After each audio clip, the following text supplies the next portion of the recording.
Sua cruz está muito pesada? No livro de Marcos, capítulo 8, versículo 34, diz assim: Então ele chamou a multidão e os discípulos e disse: Se alguém quiser acompanhar-me, negue-se a si mesmo, tome a sua cruz e siga-me.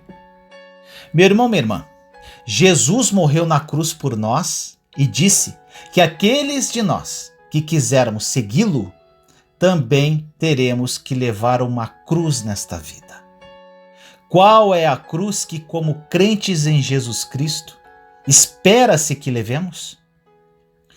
Não se trata de desastres, enfermidade, devastação ou qualquer outra infelicidade que possamos imaginar. Algumas pessoas gostam de fazer com que o cristianismo pareça um fardo a ser carregado em vez de um relacionamento a ser apreciado. Realmente levamos uma cruz, mas Jesus disse que a nossa cruz é vivermos uma vida sem egoísmo. Ele disse que devemos nos esquecer de nós mesmos, perdendo de vista o nosso ego e os nossos próprios interesses. Isso significa literalmente que devemos viver para Deus e para as outras pessoas. Precisamos render nossas vidas e fazer o que for para o bem das outras pessoas e do reino de Deus. Quando pensamos na escolha de vivermos uma vida sem egoísmo, alguma coisa bem lá no fundo grita assim: e eu? A boa notícia, meu irmão, minha irmã, é que Deus cuida de nós se fazemos o que Ele nos pede para fazer. Cada ato de obediência à vontade de Deus é uma semente que plantamos, que produz uma abundante colheita de paz, alegria e bênção em nossas vidas. Podemos passar nossas vidas tentando cuidar de nós mesmos e terminaremos necessitados e infelizes. Deus não nos chamou para cuidarmos de nós mesmos. Ele não nos chamou para nos voltarmos para dentro, mas para fora. Estenda a mão aos outros e Deus entrará em sua vida e cuidará de todas as suas necessidades. É incrível, meu irmão, minha irmã. Os caminhos de Deus às vezes parecem estar de cabeça para baixo, se comparados ao nosso modo de pensar. Ele diz que os primeiros serão os últimos, que o maior de todos é o servo de todos e que o modo de se conseguir mais dinheiro é dando. Nenhuma dessas afirmações parece fazer sentido. Elas não fazem sentido para a mente natural, mas realmente funcionam. O jeito de Deus funciona. Não tenha medo de confiar a sua vida a Deus. Entregue-se, plante a si mesmo como uma semente e prepare-se para uma vida maravilhosa.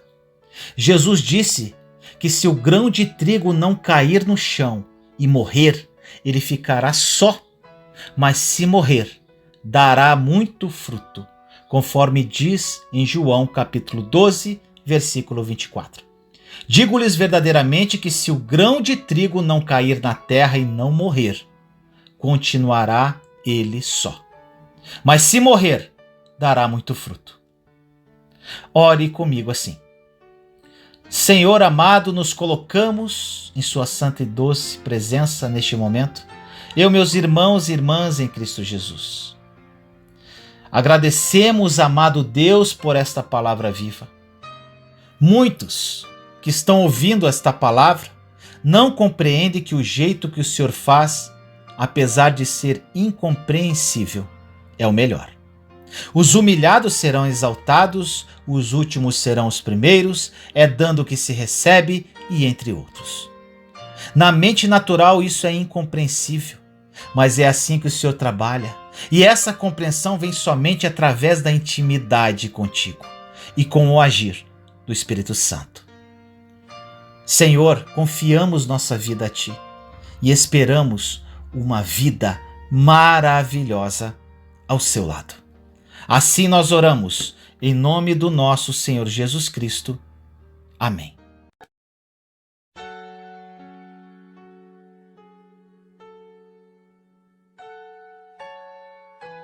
As pessoas não vão acreditar quando você falar. No livro de Lucas, capítulo 1, versículos de 26 a 35, diz assim: No 6º mês, Deus enviou o anjo Gabriel a Nazaré, cidade da Galileia, a uma virgem prometida em casamento, a certo homem chamado José, descendente de Davi. O nome da virgem era Maria. O anjo, aproximando-se dela, disse: Alegre-se, agraciada, o Senhor está com você. Maria ficou perturbada com essas palavras, pensando no que poderia significar esta saudação. Mas o anjo lhe disse: Não tenha medo, Maria, você foi agraciada por Deus. Você ficará grávida e dará à luz um filho, e lhe porá o nome de Jesus. Ele será grande e será chamado Filho do Altíssimo. O Senhor Deus lhe dará o trono de seu pai Davi, e ele reinará para sempre sobre o povo de Jacó. Seu reino jamais terá fim. Perguntou Maria ao anjo: Como acontecerá isso? Eu sou virgem. O anjo respondeu: O Espírito Santo virá sobre você e o poder do Altíssimo a cobrirá com a sua sombra. Assim, aquele que há de nascer será chamado Santo Filho de Deus. Meus amados, essa passagem é linda, incrível e emocionante. Hoje vamos falar sobre Maria, a mãe de Jesus, uma mulher incrível que nos ensina diversas lições de fé. Algumas coisas bastante sérias estavam acontecendo na vida de Maria.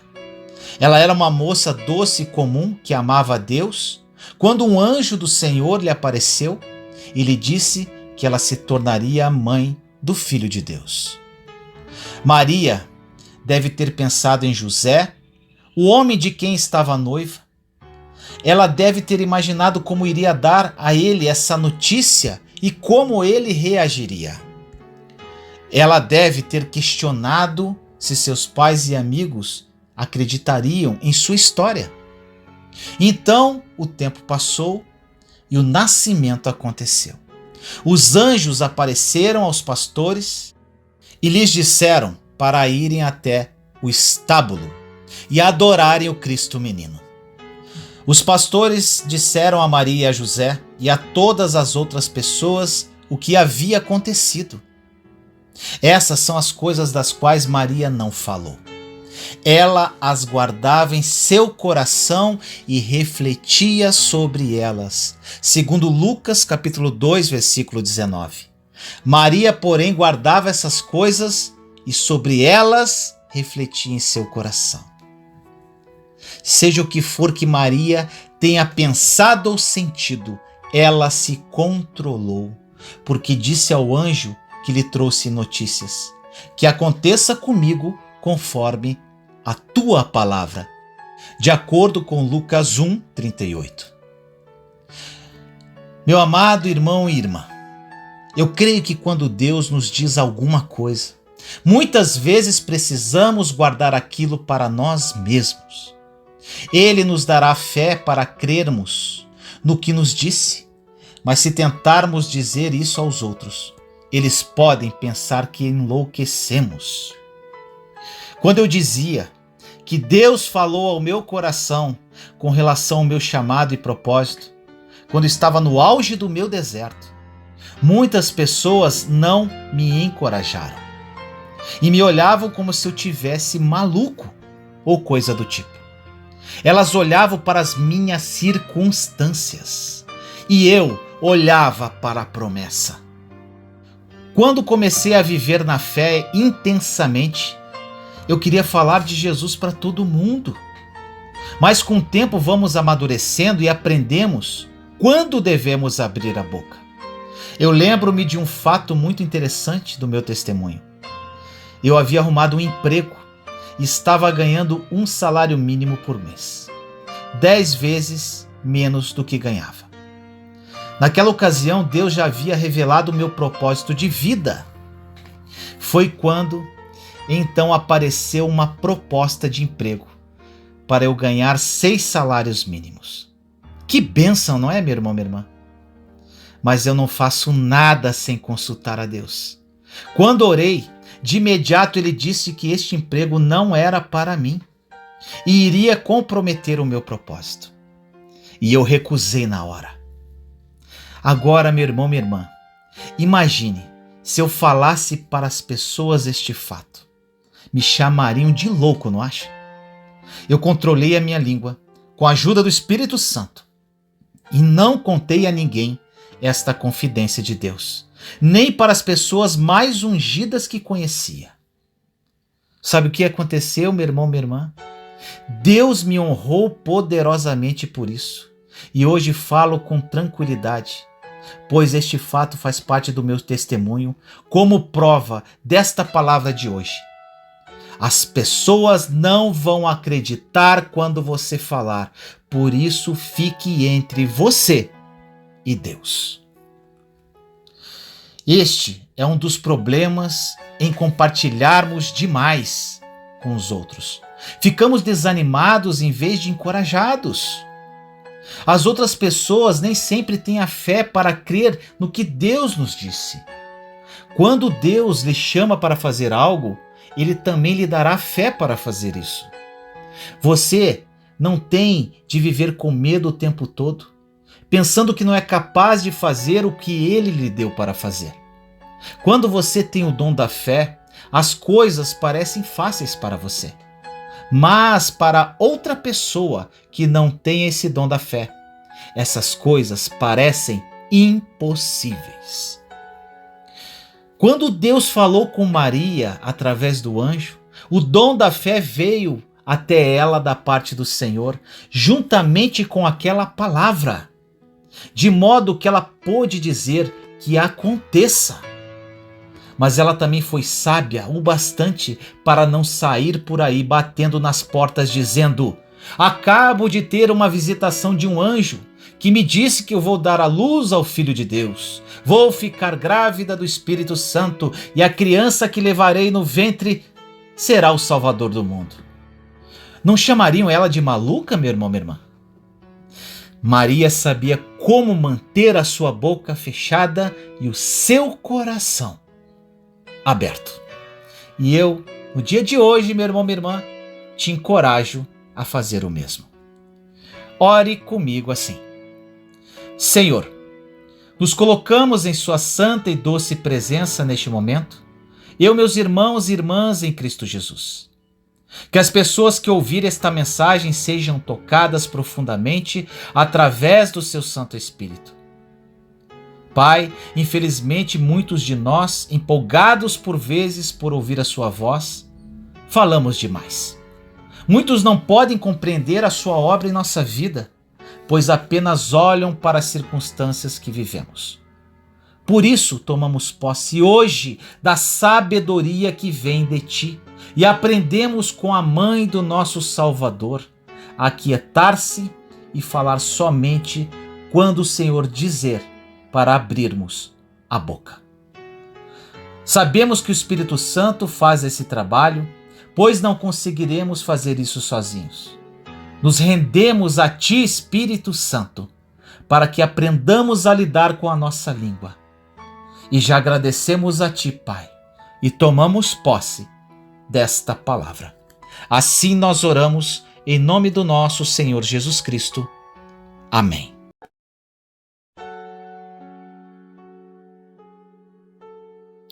Está dando tudo errado. Faça de novo.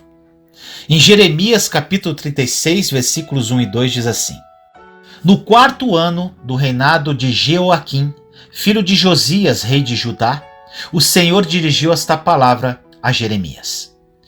Pegue um rolo e escreva nele todas as palavras que lhe falei a respeito de Israel, de Judá e de todas as outras nações, desde que comecei a falar a você durante o reinado de Josias, até hoje. Mesmo estando na prisão, Jeremias ainda recebia profecias do Senhor e as registrava de acordo com Jeremias 36, que acabamos de falar. Deus lhe dava uma mensagem e ele registrava em um pergaminho que era enrolado em um rolo. Então, um de seus servos vinha e levava a mensagem ao povo, uma vez que Jeremias estava incapacitado de ir pessoalmente. Vemos que Deus não desiste diante de qualquer dificuldade. Ele sempre encontra outra maneira de realizar o trabalho. O povo daqueles dias não tinha computadores e impressoras, máquinas de escrever ou mesmo canetas esferográficas e blocos de papel. Portanto, imagine como era tedioso o trabalho de escrita deles. Tudo tinha que ser anotado com uma pena e tinta em um rolo. Se fosse necessária mais de uma cópia, ela tinha que ser feita à mão a partir do original, o que era um processo longo, cansativo e meticuloso. Deus deu a Jeremias uma profecia sobre Israel e Judá, dizendo-lhe para registrá-la em um rolo. Jeremias chamou o seu secretário, Baruque, que escreveu enquanto Jeremias ditava. Olha o que diz em Jeremias 36:4. Então Jeremias chamou Baruque, filho de Nerias, para que escrevesse no rolo, conforme Jeremias ditava, todas as palavras que o Senhor lhe havia dito. Quando o rei ouviu sobre o rolo, ordenou que fosse levado ao palácio real e fosse lido. Quando seu assistente, Jeude, estava lendo, o rei tirou algumas colunas que haviam sido lidas, cortou-as do rolo com uma faca e depois as queimou no fogo. Olha o que diz em Jeremias capítulo 36, versículos 22 e 23. Isso aconteceu no 9º mês. O rei estava sentado em seu apartamento no inverno, perto de um braseiro aceso. Assim que Jeude terminava de ler 3 ou 4 colunas, o rei as cortava com uma faca de escrivão e as atirava no braseiro, até que o rolo inteiro foi queimado no braseiro. Era inverno. Talvez o rei estivesse sentado junto ao fogo, aquecendo seus dedos dos pés e comendo uma maçã. O fato que o rei não gostou do que Jeude estava lendo, porque gostava de seu estilo de vida injusto e não queria mudá-lo. Então cortou e queimou uma seção após outra do rolo, até queimar todas as profecias de Jeremias. Meu irmão, minha irmã, você pode imaginar como Jeremias deve ter se sentido quando soube que todo o seu trabalho árduo havia sido queimado? Você consegue se identificar com essa experiência?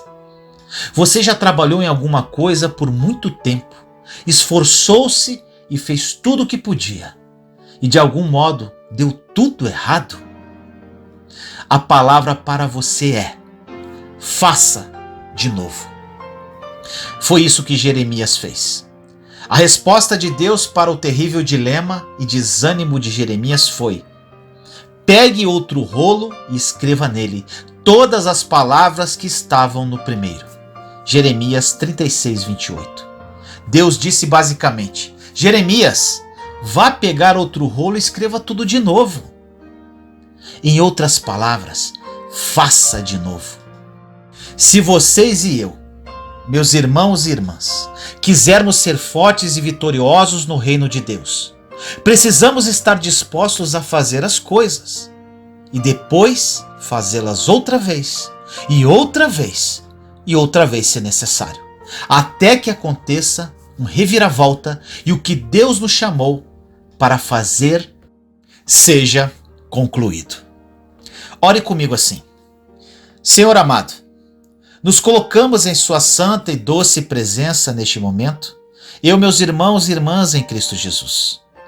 Pai querido, hoje aprendemos com o profeta Jeremias. Muitos que ouvem esta mensagem tiveram seus planos, projetos, sonhos destruídos. Deu tudo errado. Estão sem coragem e decepcionados com eles mesmos. Que essa mensagem e oração os encoraje novamente, seguindo o exemplo de Jeremias, para que recomecem suas vidas direcionados por Ti. Assim nós oramos, em nome do nosso Senhor Jesus Cristo. Amém.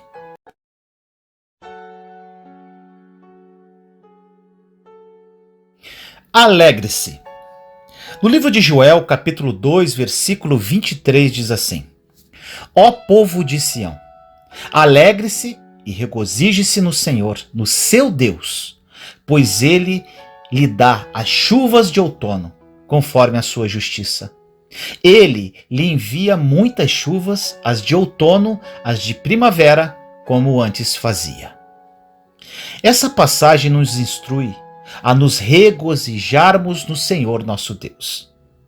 A alegria é uma das armas mais poderosas que temos contra o diabo. Ele tem intenções malignas para destruir nossas vidas. Mas a alegria é uma grande fonte de força que Deus nos deu para interromper o plano de Satanás. O diabo quer nos ver para baixo, porque ele sabe que se perdermos a nossa alegria, perderemos a nossa força. E se perdermos a nossa força, ele poderá nos derrotar facilmente. Mas o Senhor quer nos levantar. E ele faz isso através da alegria do Senhor, que é a nossa força. Olha o que diz em Neemias, capítulo 8, versículo 10. E Neemias acrescentou: podem sair e comam e bebam do melhor que tiverem, e repartam com os que nada têm preparado. Este dia é consagrado ao nosso Senhor. Não se entristeçam, porque a alegria do Senhor os fortalecerá. A Bíblia diz que devemos nos alegrar sempre. Em 1 Tessalonicenses, capítulo 5, versículo 16 diz: alegrem-se sempre. Estar o tempo todo sem alegria não provém de Deus. Em vez disso, creio que precisamos procurar ser alegres constantemente. Deixe-me incentivá-lo a não esperar para se sentir alegre, mas a ser alegre. Mas a ser alegre intencionalmente. Pense nas coisas certas, sorria e ria tanto quanto possível. Crer libera a alegria. Creia em Deus, creia em suas promessas e creia que Ele realmente quer que você aproveite a sua vida. Algumas pessoas não foram criadas em uma atmosfera alegre. Muitas delas foram levadas a acreditar que se estivessem se divertindo, estariam fazendo algo errado. Então, com isso, elas ficavam frequentemente desanimadas e tristes. Trabalhavam duro e eram pessoas responsáveis, mas realmente não desfrutavam de suas vidas. Não sei se você consegue se identificar aqui. Muitas pessoas estão vivendo vidas medíocres e também abrem enormes brechas que permitem o inimigo de nossa alma pela ignorância da palavra de Deus. Olha o que diz em Oséias capítulo 4, versículo 6. Meu povo foi destruído por falta de conhecimento. Uma vez que vocês rejeitaram o conhecimento, eu também os rejeito como meus sacerdotes. Uma vez que vocês ignoraram a lei do seu Deus, eu também ignorarei seus filhos. Isso aconteceu comigo. Como não possuía o conhecimento espiritual apropriado, por um tempo deixei de viver a vida vitoriosa e de plena alegria que Jesus já tinha providenciado para mim. Agora, vivo uma vida cheia de gozo porque o Senhor me socorreu e criei intimidade com Deus. Da próxima vez que você sentir que perdeu a sua alegria, eu encorajo você a se lembrar que a alegria é um fruto do Espírito Santo. Entretanto, ela é liberada somente quando tomamos a decisão de não permitir que as circunstâncias adversas governem as nossas atitudes emocionais e mentais. Através da alegria, você pode receber força para fazer coisas que de outro modo seriam impossíveis. Através da alegria, você pode superar problemas que você achava que são impossíveis de superar. Você só poderá ser derrotado se perder a sua alegria. Não importa o que aconteça, lembre-se disto. Você tem a capacidade de mandar e liberar alegria em sua vida. E não há nada que ninguém, nem mesmo o inimigo, possam fazer para impedi-lo enquanto o seu coração estiver cheio de alegria. Então, meu irmão, minha irmã, aceite o conselho de Joel e alegre-se no Senhor, o seu Deus. Ore comigo assim. Senhor amado, nos colocamos em sua santa e doce presença neste momento, eu, meus irmãos e irmãs em Cristo Jesus. Pai querido, a alegria vem do coração de Jesus. É um fruto do Espírito Santo. Apropriamo-nos pela fé desta alegria autêntica. Liberamos essa alegria em nossa vida. Alegramo-nos em Ti e viveremos a vida dentro do plano que o Senhor criou para cada um de nós. Te amamos, Pai. Assim nós oramos, em nome do nosso Senhor Jesus Cristo. Amém.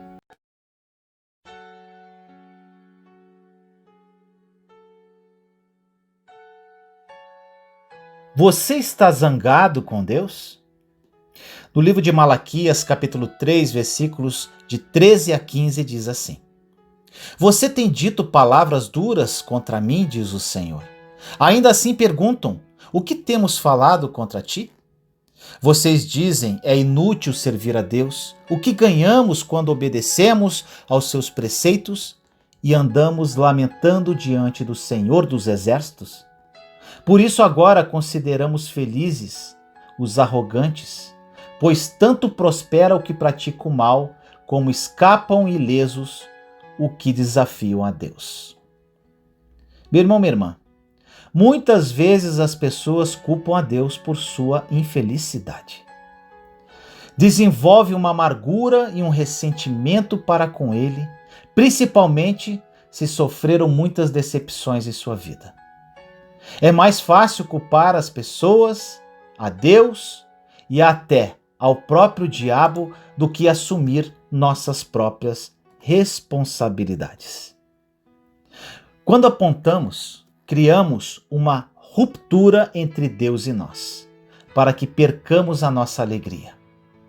Nesta passagem de Malaquias, lemos sobre pessoas que estavam zangadas com Deus e que falavam asperamente contra Ele. Do mesmo modo, podemos ficar zangados com Deus e, se isso acontecer, precisamos seguir alguns passos para nos livrarmos desta raiva. Às vezes, tentamos conseguir as coisas que queremos de Deus, imitando o que vimos outros fazerem. Então ficamos angustiados quando Ele não responde do modo que achamos que deveria. Mas, meu irmão, minha irmã, ao copiar as atitudes dos outros, podemos estar fazendo coisas que Deus nunca nos disse para fazer. Não fique zangado com Deus por não abençoar algo que Ele não lhe disse para fazer. E não o culpe pelas coisas que você plantou e está colhendo agora. Isso pode parecer estranho para você, mas se está zangado com Deus, você precisa perdoá-lo. Estranho isso, né, meu irmão, minha irmã? Deus, na verdade, não precisa do seu perdão, que fique claro, porque Ele não fez nada de errado. Mas você precisa ser liberado das consequências negativas da falta de perdão e da amargura que pode ter contra Deus. Está entendendo? Se há falta de perdão em seu coração contra Deus, desista desse sentimento e deixe-o ir. Deus é seu amigo e não seu inimigo. Deixe que a fé e a alegria enchem o lugar que antes estava ocupado pela falta de perdão. Você não se decepcionará com Deus se esperar com fé para ouvi-lo.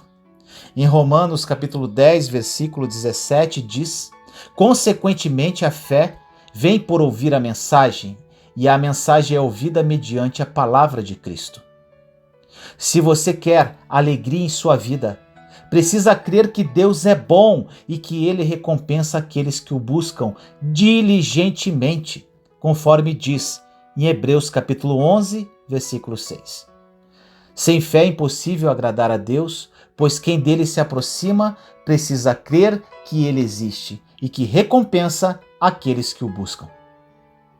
A alegria o encherá quando você parar de exigir respostas às suas perguntas sobre o porquê que coisas ruins lhe aconteceram. Confie nos caminhos de Deus e no seu tempo, e lembre-se que a confiança sempre exige que haja algumas perguntas não respondidas. Deus já nos abençoou através de Cristo, independente do que está acontecendo em sua vida, neste instante. Independente do quanto esteja doendo, não culpe a Deus. É possível que nem sempre você entenda o que está acontecendo, mas Deus é perfeito. Ele é bom e Ele está certo. As falhas e os erros sempre são causados pelas pessoas ou são instigados pelo diabo, através de brechas que deixamos em nossa vida. Se você, meu irmão, minha irmã, tem estado zangado com Deus, eu encorajo você hoje a liberar a sua raiva, entregando-a a Ele. E agora, meu irmão, minha irmã, para você terminar essa oração, se você está zangado com Deus, eu quero que você repita essa oração comigo. Ore assim: Deus, tenho estado irado contigo. Sei que tu não fizeste nada de errado e necessito do teu perdão. Mas creio que dizer eu o perdoo me ajudará a abandonar a falta de perdão que erradamente desenvolvi contra ti. Eu o perdoo. Os meus problemas não são culpa do Senhor. Tu és a minha resposta. Me perdoe por apontar para as pessoas, para ti e até mesmo para o inimigo com relação às minhas colheitas, que são frutos da minha semeadura e da minha inteira responsabilidade. Assim eu oro, em nome do nosso Senhor Jesus Cristo. Amém. Se você gostou desta mensagem, compartilhe para edificar mais vidas. Caso queira adquirir o meu livro Terra Prometida, 21 lições que me ajudaram a vencer o deserto, o link está na descrição desse vídeo. Aproveite a promoção por tempo limitado. Te amo em Cristo Jesus.